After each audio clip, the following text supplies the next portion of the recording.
Hi, Jared Yeager here with the Western Standard. So yesterday at your rally, you said Pierre Poilievre's plan is to, quote, divide and be conquered. As of now, Canada is reliant on the U.S. to get our own oil from one side of the country to the other. By not repealing Bill C-69 and allowing Quebec to veto a pipeline across Canada, are you not yourself setting up Canada to be divided and conquered? Absolutely not. In fact, in the premise of your question, you answer it, which is, if we are going to build, and I am a proponent of building big energy infrastructure in this country, but if we are going to build big energy infrastructure in this country, there is a we in that.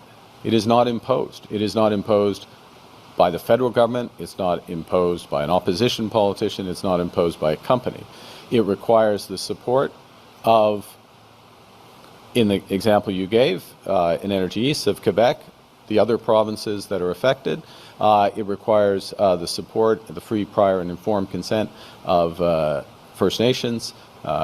So that's the exact opposite, which is that coming together to build. Now, what I've proposed, both at the First Minister's level and more broadly, is that we as a country use this crisis to identify those projects of national interest, many of which, not all of which, but many of which are energy infrastructure projects, so that we can get those agreements, so that we can come together and we can accelerate.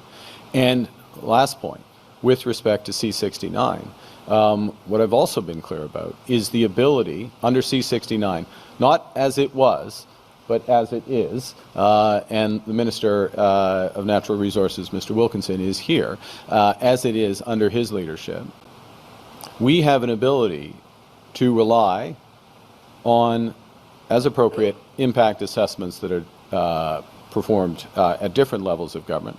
And that is part and parcel of how we can make this work. So I reject the question, but I hope I've provided some illumination. Thank you.